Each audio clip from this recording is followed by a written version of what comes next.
দর্শক, ধন্যবাদ আপনাদের। আমি এই মুহূর্তে দাঁড়িয়ে আছি দিনাজপুর জেলার হাকিমপুর উপজেলার যে বিরামপুর সরকারি কলেজ মাঠ রয়েছে সেখানে। আসলে আজকে দুপুর 12টায় বিএনপির যে চেয়ারপারসন তারেক রহমান রয়েছে, তিনি এই বিরামপুরের মাঠে আসবেন এবং জনসভায় যোগ দেবেন।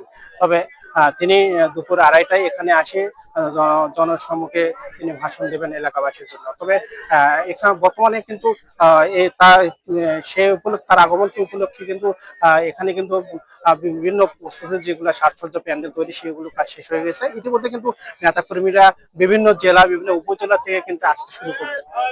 তবে একটি বিষয় হচ্ছে যে আসলে এখানকার 4 উপজেলার, যে দিনাজপুর 6 আসনের যে 4 উপজেলার যে আসলে এলাকাবাসী রয়েছেন, তারা যেটি বলছেন যে আসলে তারেক রহমান আগমন উপলক্ষে তাদের কিন্তু এলাকাবাসীর জন্য বিভিন্ন দাবি রয়েছে। যেমন বিরামপুরবাসীর একটি দাবি, যে আসলে বিরামপুরকে জেলা হিসাবে তারা দেখতে চায়।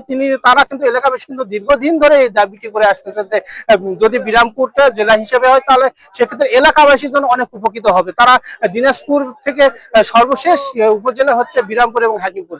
এই উপজেলায় যদি যদি জেলাটি হয়, সেক্ষেত্রে অনেকটাই এলাকাবাসীর জন্য উপকার হবে, দুর্ভোগ থেকে লাভবান হবে। তবে আরেকটি বিষয় হচ্ছে, এলাকাবাসী আরেকটি বিষয় জানিয়েছেন যে আসলে এই 6 আসনের কিন্তু বিভিন্ন রাস্তাঘাট বলেন, বিভিন্ন শিক্ষা প্রতিষ্ঠান বলেন, এখন অবহেলিতর মধ্যেই রয়েছে।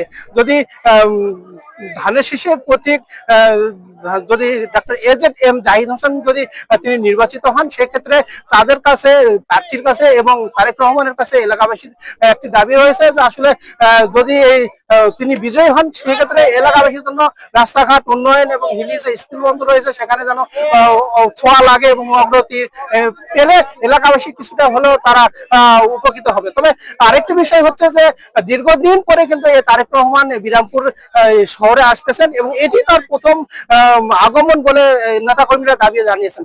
নেতাকর্মীরা যেটি বলছেন যে আসলে যদি তারেক রহমান আসে, সেক্ষেত্রে তারা কিন্তু নেতাকর্মীরা বিভিন্ন আনন্দ উল্লাস করতেছেন এবং বহুদিন পরে তারা নিজ চোখে নেতাকর্মীদেরকে দেখবেন, এই আশ্বাসে তারা কিন্তু জেলা, উপজেলা, বিভিন্ন এলাকা থেকে তারা কিন্তু ছুটে আসতেছেন এই বিরামপুরের জনসভায় যোগ দেওয়ার জন্য।